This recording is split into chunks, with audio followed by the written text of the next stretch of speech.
여러분, 한 건물 안에 두 종교의 신이 함께 존재한다면 그건 어떤 공간일까요? 이곳은 교회였다가 모스크가 되었고 다시 박물관이 되었다가 지금은 다시 모스크로 사용되고 있는 곳. 튀르키예 이스탄불 아야소피아.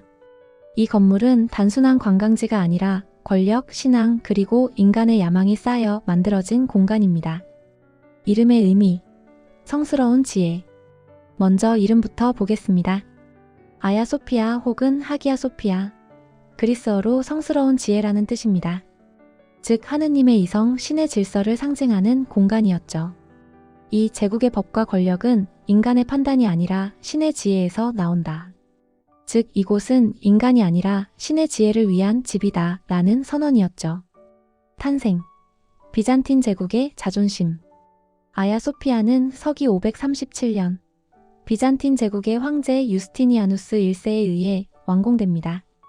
서기 532년 콘스탄티노플에서 역사상 가장 큰 시민 폭동이 일어납니다. 바로 니카 반란입니다. 반란은 진압되지만 도시는 폐허가 됩니다. 그리고 옛 성소피아 교회도 함께 무너집니다. 황제는 이 폐허 위에서 단순한 복구가 아니라 전혀 새로운 시도를 합니다. 이전에 어떤 교회보다도 더 크고 더 밝고 더 경이로운 건물을 지어라. 아야소피아는 속죄의 건물이자 권력 회복의 상징이었습니다. 황제는 완공식에서 이렇게 외쳤다고 전해집니다. 솔로몬이여, 내가 그대를 이겼노라. 예루살렘 성전보다 더 위대한 신전을 만들었다는 선언. 이 건물은 신에게 바친 교회이자 제국의 힘을 증명하는 정치적 건축물이었습니다. 구조의 혁명. 하늘이 떠 있는 듯한 돔. 아야소피아에 들어서는 순간 사람들이 가장 놀라는 건 바로 돔입니다. 직경 약 31m, 높이 약 55m. 아야소피아. 돔의 핵심은 펜던티브입니다. 4개의 거대한 기둥 사이에 삼각형처럼 휘어진 곡면 구조를 넣어 사각형을 자연스럽게 원으로 바꿔주는 장치죠. 그래서 내부 공간이 열리고 가벼워 보이게 된 겁니다. 그런데 중요한 건 크기가 아니라 떠있는 듯한 느낌입니다. 돔 아래 둘러진 40개의 창빛이 아래서 위로 쏟아지며 돔의 무게감을 지워버립니다. 당시 사람들은 이 돔을 보고 이렇게 말했습니다. 이 돔은 돌이 아니라 빛으로 떠있다. 이건 단순한 건축이 아니라 신의 세계를 시각적으로 구현한 장치였습니다. 교회에서 모스크로 지워지지 않은 흔적들. 1453년 술탄 메흐메드 2세가 콘스탄티노플을 정복합니다. 그리고 아야소피아는 이슬람 사원 모스크로 바뀌죠. 이때 많은 모자이크는 회벽으로 덮이지만 완전히 파괴되지는 않습니다. 황금빛 예수와 성모 마리아 모자이크, 거대한 아랍어 서의 원판, 메카 방향을 가리키는 미흐랍. 이 건물은 하나의 신앙을 지운 것이 아니라 위에 또 다른 신앙을 덧입은 공간이 되었습니다. 이 건물은 하나의 미술관이 아니다. 아야소피아 내부에는 비잔틴 시대부터 오스만 시대까지 여러 시대의 모자이크와 장식들이 남아 있습니다. 첫 번째, 하늘을 바치는 천사들. 먼저 고개를 들어 돔 아래를 보세요. 돔과 기둥 사이 삼각형처럼 휘어진 공간. 펜던티브에는 날개 달린 천사들이 있습니다. 이들은 세라핌. 구약 성경에서 신의 가장 가까이에 있는 존재입니다. 세라핌의 역할은 신의 보좌를 떠받드는 존재. 이 돔은 돌이 아니라 천상의 존재들이 떠받치고 있다. 두 번째, 임페리얼 게이트. 이 문은 오직 황제만 통과할 수 있었던 문입니다. 그런데 바로 그 문 위에는 중앙에 예수 그리스도가 왕좌에 앉아 복음을 들고 있죠.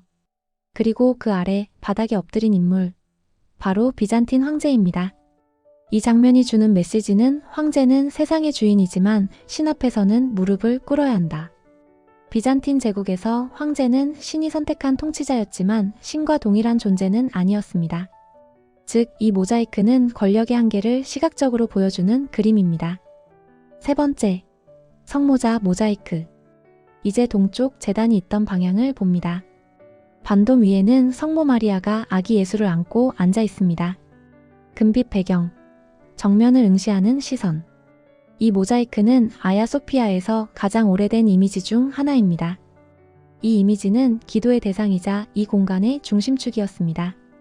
아야 소피아가 신의 지혜를 모신 공간이라는 걸 가장 분명히 보여주는 장면이죠. 네 번째, 데이시스 모자이크. 중앙의 예수는 슬픔과 연민이 담긴 얼굴을 하고 있습니다. 성모와 세례자 요한은 인류를 대신해 예수에게 간청하고 있습니다. 데이시스는 간청, 청원이라는 뜻을 가진 그리스어에서 비롯되었습니다. 이 장면은 최후의 심판을 앞둔 순간 한 번만 더 용서해달라는 기도의 이미지입니다. 이 작품은 비잔틴 미술이 상징에서 감정으로 넘어간 순간입니다. 다섯 번째, 조이여제 모자이크. 중앙의 예수 그리스도는 오른손은 축복, 왼손에는 복음서를 들고 있죠. 예수의 양옆에 황제와 황후가 서 있습니다. 황제는 돈주머니, 조이여제는 기부 문서. 이 교회는 신의 것이지만 우리가 유지하고 있다. 기도만이 아니라 재정과 권력이 신앙을 떠받치고 있다는 고백입니다. 여섯 번째, 콤니노스 모자이크. 이건 콤니노스 가문의 모자이크입니다. 여기에는 무릎 위에 아기 예수를 안고 있는 성모 마리아, 황제 요한네스 2세, 콤니노스 황후, 이레네, 어린 왕자 알렉시오스가 함께 등장합니다. 비잔틴 미술에서 성모 마리아는 중재자입니다. 즉, 이 장면은 이렇게 읽어야 합니다. 이 가문은 성모를 통해 그리스도의 인정을 받았다. 박물관 그리고 다시 모스크. 1935년 터키 공화국은 아야 소피아를 박물관으로 바꿉니다. 종교를 넘어 인류의 문화유산으로 선언한 것이죠. 그리고 2020년 다시 모스크로 전환됩니다. 이 변화는 단순한 행정 결정이 아니라 정체성과 역사 해석을 둘러싼 상징적 선택이었습니다. 아야 소피아는 지금도 이 건물은 누구의 것인가? 라는 질문을 던지고 있습니다. 아야 소피아가 특별한 이유. 아야 소피아가 특별한 이유는 아름답기 때문이 아닙니다. 이곳에는 신의 이름이 바뀌어도, 제국이 무너져도, 시대가 달라져도 사람들이 신을 향해 올려다보던 시선이 그대로 남아있기 때문입니다. 아야 소피아는 말합니다. 신은 달라질 수 있어도 인간이 신을 찾는 마음은 늘 같은 방향을 향한다. 한 건물 안에 천년의 믿음이 겹쳐진 곳. 이곳이 바로 아야 소피아입니다.